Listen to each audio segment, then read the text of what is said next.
Hello, everyone. Welcome to TD Board Gamers. My name is Dave, And I'm Dirk. and today we're going to take a look at the Arkham Horror, the card game, the core set. Apparently, it is time to move on to the next chapter. Yeah, so this is actually a new core set that they announced yesterday, or at the time of this recording. So that would have been on Halloween. So the Halloween surprise was a new version of Arkham Horror. So this is not a second edition, but it is the current condition, the current, there a few months ago they talked about legacy and current. So apparently this is like the cutoff point where it's a new core set, and future campaigns are going to reference cards from this set and not the revised core set that we currently have. Yeah, now there will still be backwards compatibility. You still will be able to use cards from the original stuff that you have. This is targeted at people who are currently fans of the game. So, you don't have to worry about not, having all this stuff that's not compatible. So there is some compatibility, but everything is kind of gearing more toward the new changes that they're making. All right, but let's get into the article here. Right. What lay behind our joint love of shadows and marvels was, no doubt, the ancient, moldering, and subtly fearsome town in which we lived, witch-cursed, legend-haunted Arkham, whose huddled, soggy, gambled roofs and crumbling Georgian balustrades brood out of the centuries beside the darkly muttering Miskatonic. That's from Lovecraft and the Things on the Doorstep. Sagging. All right. It's been months since the calamity. The people of Arkham, Massachusetts slowly work to put their lives back together in the aftermath of Cthulhu's rampage. Rivertown is still underwater. Once prominent leaders have fallen from grace, and much of the city remains in a state of ruin. Despite the upheaval, life goes on. And when a new wave of disappearances casts its shadows over the broken town, it's up to a handful of determined investigators to solve the mystery before it's too late.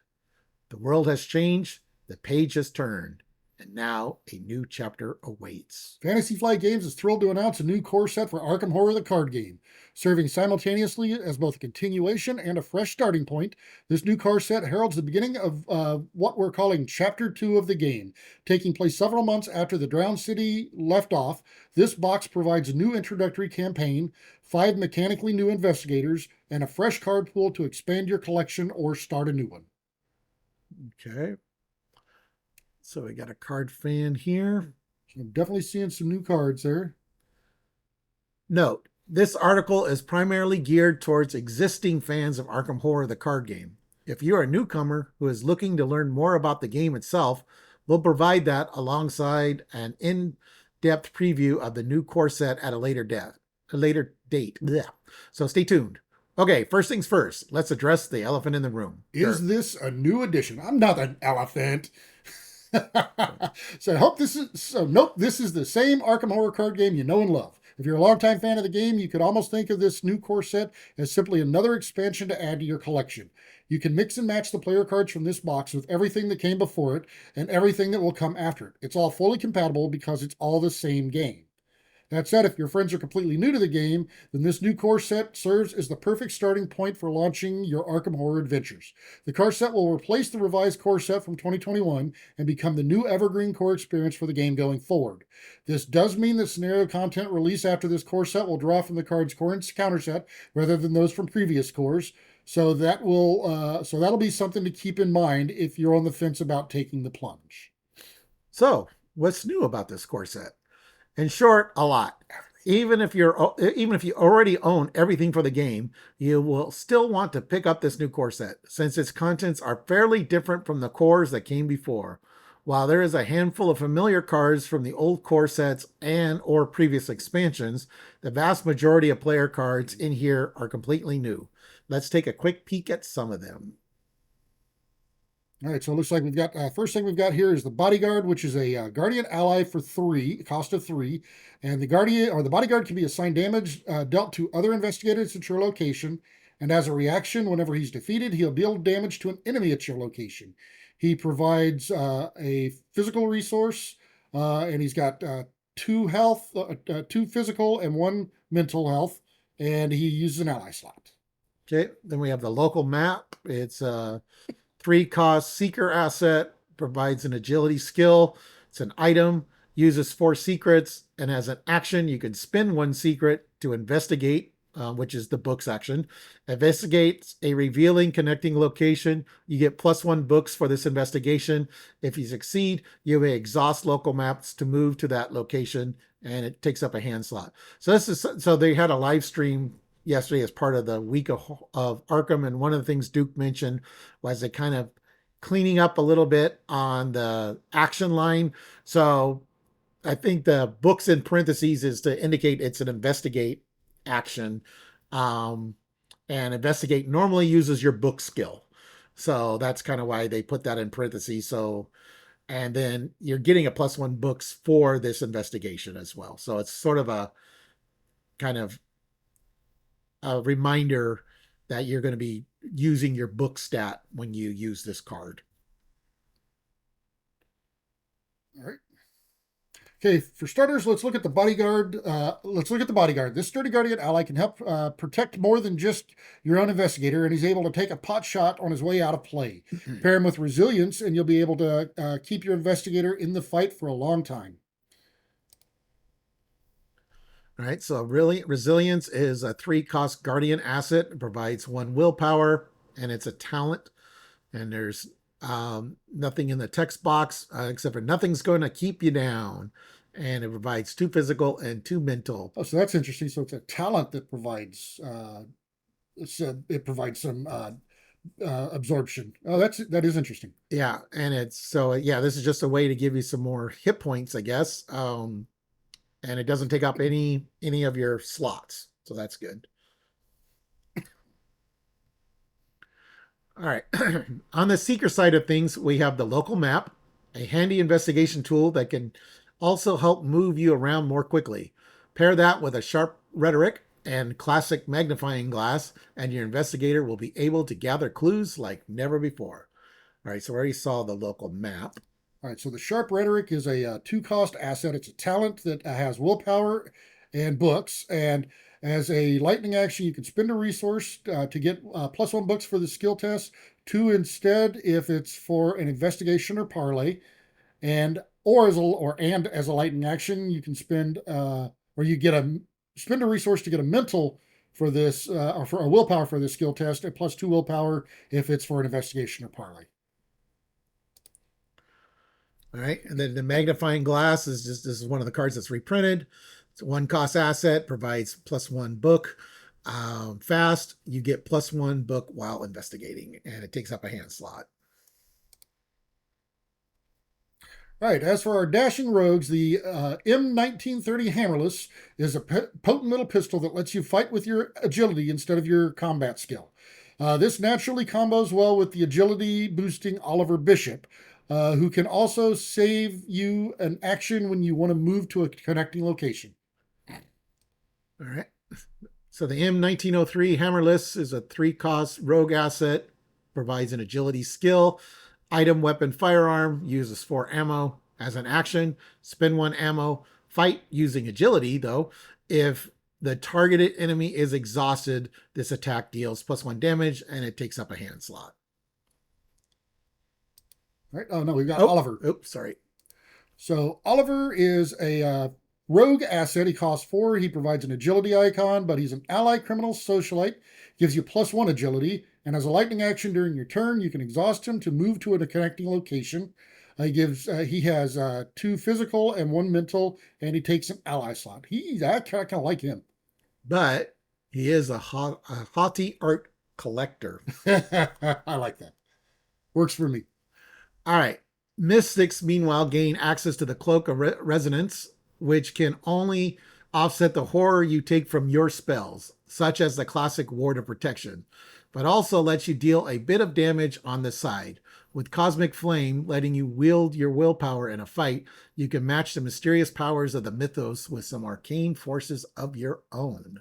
All right, so the cloak here is a 3-cost mystic asset. It provides a willpower. It's a clothing item alchemy. And as a reaction, whenever horror is placed on the cloak, you can exhaust it to deal 1 damage to an enemy at your location. And it can absorb 3 horror. and it takes up a body slot. Okay. That's nice. So armor. Okay.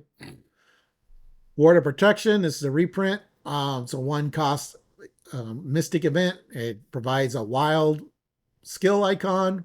It's a spell spirit. Fast. Play when you draw a non-weakness treachery card. Cancel the card's revelation effect and take one horror. All right. And then the Cosmic Flame is a 3-cost asset. This is a spell. It has a combat icon. It uses 3 charges and as a fight action using willpower. If you succeed, you may spend 1 charge to deal +1 damage for this attack. And if you reveal a skull token during this test, remove a charge from the flame. And if you can't, take a damage and discard the card. It sounds like you get the 3 charges and you can actually use it an extra time before you get rid of it. That's what it sounds like. 1 charge to deal 1 damage. Remove 1 charge. If you cannot, take 1 damage. I mean, Now you can use it 3. No, so if you succeed, you may spend 1 charge to deal 1 damage. If you reveal a skull, you could remove a second one. Oh, okay. I see. Okay, I got it. Yeah. I got it. And it takes up an arcane spell slot. Yeah. Okay. All right. Finally, the survivors welcome the addition of Alexei Sarbro to their roster of allies. With the ability to heal himself over time, Alexei is a solid friend to have who can help your survivor, survive.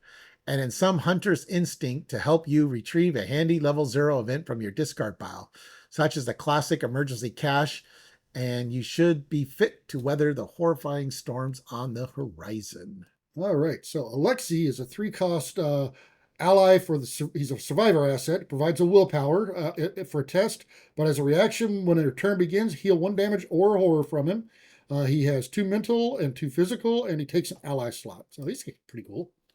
All right. Hunter's Instinct, 2-cost survivor asset, +1 fight, +1 agility. It's a talent. Limit 1 per investigator, uses 3 supplies. If there are no supplies on Hunter's Instinct, discard it. And as a reaction, after you engage an enemy, you can spend 1 supply to exhaust a Hunter's Instinct and add a level 0 event in your discard pile to your hand. So the Alexei, there were the 2, and I can't remember their names offhand. Weren't there 2 of them that you could play? 1 would heal horror, 1 would heal damage? Yeah. So it's combined the 2, basically. Peter and Jessica? Yeah, Peter and Jessica. Yeah. All right, then Emergency Cache, this is a reprint, 0-cost event. You just supply, gain 3 resources. Okay, hopefully they're going to do all the upgrades for that one too. But nice, cool, fire. It's all right. Pardon me. As we alluded to before, a new core set also needs a new introductory campaign, The Brethren of Ash. A string of disappearances has cast a shadow over Arkham, lighting a fire under you and your fellow investigators as you work to get to the bottom of the mystery. Consisting of 3 scenarios, this mini-campaign serves as a great way to bring new players into the game, while also serving as a compelling bite-sized tale for veterans. What new horrors will you discover within, and what rewards will you reap for solving the case? And speaking of rewards... Okay. So wait a minute. So now in the current base game, I'm trying to remember. Was it a scenario or was it a full mini campaign? It was a 3-part campaign. Was it? Okay, I couldn't remember. The Night of the Zealot. Oh, okay. I was thinking the Rugery, but that was a module. No, that's a module. All right. One new feature for the game that you'll see a lot in Chapter 2 is the introduction of reward cards. These special player cards are, as their name implies, earned as rewards for winning a campaign, finishing a specific scenario, or fulfilling some other special condition. You can't include a reward card in any of your decks until you officially unlocked it in-game. Achievement unlocked. Which means these rewards serve as a form of permanent progression as well as proof of your investigating chops.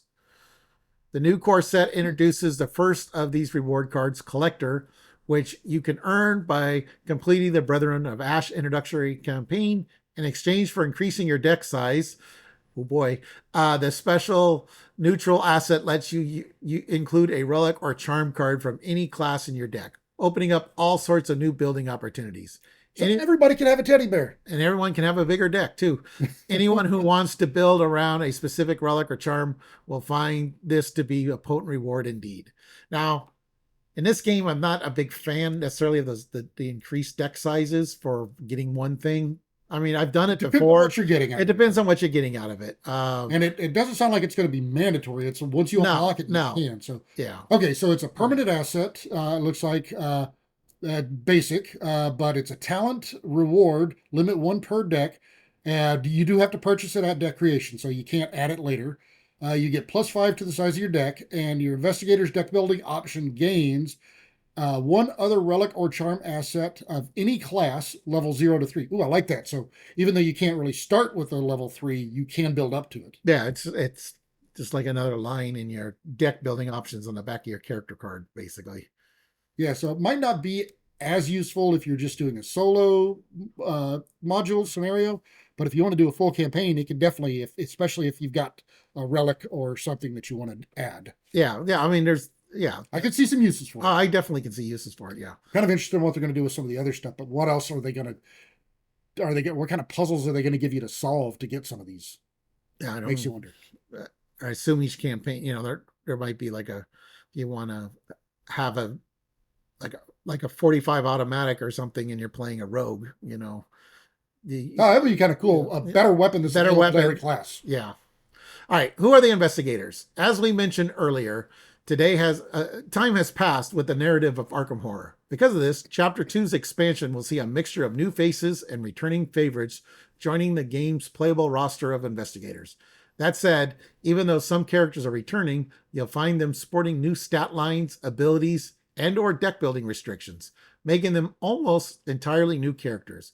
After all, people grow and change over time. Because it's restrictions and not permissions, or Well, yeah, I mean, they're not going to make it easier on you. Arkham is always restrictive, Yeah.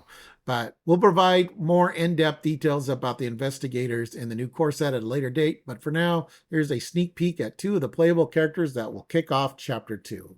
All right, so it looks like we've got Joe Diamond back here. Yeah. Or Joe Diamond back, not Diamondback. All right, Joe Diamond. Serpent Society. Yeah, Joe Diamond has more experience with supernatural nonsense than most. He's developed a keen intuition and a knack for getting to the bottom of even the most uncanny occurrences. Helped in no small part by his willingness to get his hands dirty. But in recent weeks, even Joe has been hard-pressed to stay on top of his work. His desk is flooded with photos of grisly murders and reports of disappearances. People from all walks of life vanishing without a trace. Joe isn't sure how each of these new events is connected, but he's not about to let the case go cold. Joe Diamond returns to the scene as a seeker investigator who can hold his own in a fight. While his class remains the same, his abilities are very different. Gone is the hunch deck in favor of new emphasis on straightforward investigations. What does this mean to Joe's playstyle? You'll have to stay tuned to find out. It's kind of interesting because I really liked the hunch deck. I thought it was an interesting mechanic. But it could be, I remember, yeah, it could be difficult at times if the deck didn't come up right. Yeah. It could be a liability. All right. And then this is a new investigator here. So we got Isabel Barnes, has been on the run for as long as she can remember. She finally escaped from the Olmsteads, a family cult who's thought of her as the final piece for some dark and twisted ritual. She doesn't know what made her so special to the cult, but now, thanks to her sister Jenny, Isabel is finally free. But freedom comes at a cost. Her sister gave everything to get Isabel back, and for that, Isabel intends to make the Olmsteads and all those who prey on the weak and innocent pay in blood. Armed with her sister's twin 45s, Isabel can finally turn to face her pursuers head on. Introducing Isabel Barnes, sister of the dilettante Jenny Barnes. Where Jenny was a rogue, Jenny joins the roster as a survivor. And she certainly means business. Izzy throws herself down the path of vengeance with everything she has, even willing to use her own sanity as a resource to achieve goals. Oh, interesting. Looking forward to finding out more about Isabel Barnes in her dedicated preview at a later date. So she might take a sanity to draw another token from the bag or something, maybe, if you don't like the results. Maybe, yeah, make a sanity and she could draw two, or take the sanity beforehand and she can draw two and choose one. Yeah. Maybe, or something like that. But also what definitely catch my eye is, so her lost sister, and she's got Jenny's guns. Right. So is Jenny not coming back, or is she coming back later with new weapons? Well, I do know. Then I'm wondering what's going on with Jenny now, So because I one liked Jenny. so one thing that Arkham does is there's a set of novels that I guess have it's kind of like a game built into it too. But they mentioned a novel coming out that's stars Isabel, and it's supposed to bridge the gap between Drowned City and the new core set. So it might be like Ginny rescuing Isabel or something, and Yeah, maybe because it does say lost, so it doesn't say that she's dead. right. So that's all. I'm wondering, is she going to come back, I or don't is know. this, Or is she one of maybe the ones that's coming away? maybe Ginny traded places with Isabel to the Olmsteads. Yeah, who knows? Who I mean, knows? You'd have to read the book. All right. all right, so what comes next? Everything we shared today is just a taste of what's to come. We meant it when we said that the new core set is the beginning of the next chapter of the game, and there's a lot to look forward to in the starting next year. If you're hungry for more content or info on the new core set, Chapter 2, or Arkham in general, then be sure to tune into the in-flight report on November 22nd during PAX Unplugged. See you then. All right. Yeah. All right. So during the Live stream? week of Arkham Horror, Oh, yeah. yeah. So the live stream, they did mention that this is going to replace the current revised core, and they mentioned it here in the article as well. Nate French and Duke joined Olivia, who she's the community director, and mentioned that like the revised core and all that kind of stuff. That is, if we go over here, we scroll up. I see there's a whole lot of red. Yeah, we'll get to that.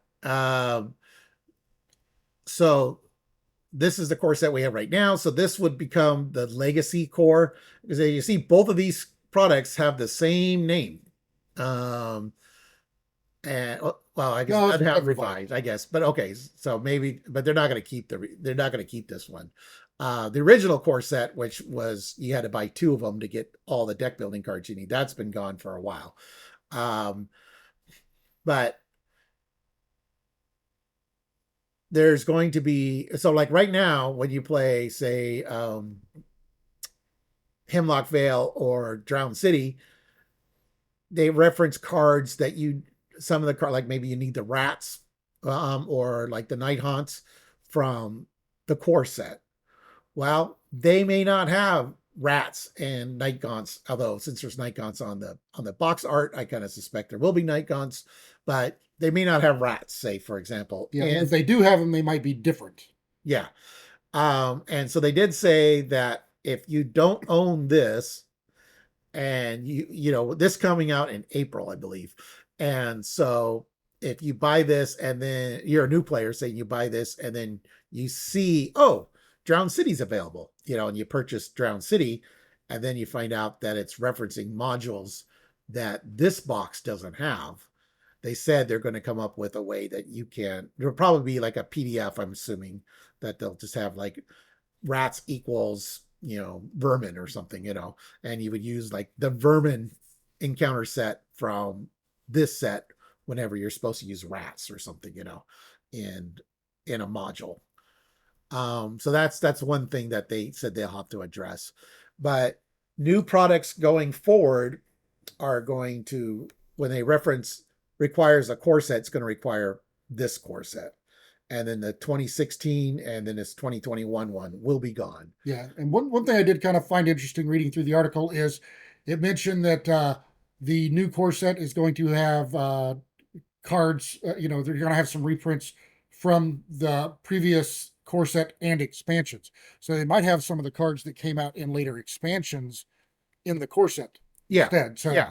Some of well, like the revised core set had some cards that weren't in the original core set. Right. I know it definitely said there's going to be new cards, but I mean, it might have cards that were like in, say Dunwich Legacy instead in the new core set. Yeah. So, like backpack. Yeah. Or the upgraded by backpack, which you can't get anymore because that was in this box, and this box has been out of print for a while. So yeah, this is kind of what I wanted to bring up. So you can see here, there was a lot of people freaking out on the Reddit last week when they updated the webpage and they added a lot more out of print without any Yeah. explanation, Yeah, and what a lot of this did was you would click on the link here, go to the store, and find out at the store that it was out of print. So now it's just telling you in advance they're Yeah. out of print, but I'm also sure that they've added stuff as out of print that wasn't previously Right. on the website or on the store. Yeah. And yeah, so like So, even so yeah, so right now any like even Scarlet Keys is gone. yeah, So that's only the last couple of years. this is what they were talking about, with the legacy and the current. Um and well, so like here, Murder Excelsior, that's a pretty old product. I suspect that this is out of Yeah. print, but It's out of print and they're they still still moving have some stock. in the warehouse. Yeah, Yeah. they're still moving some stock that Yeah. they've got. Once the last Murder Excelsior hotel is gone from, Once as it's much, gone, it's gone. it's gone, it's gone. Yeah. These two are still fairly new, so they're probably still printing these.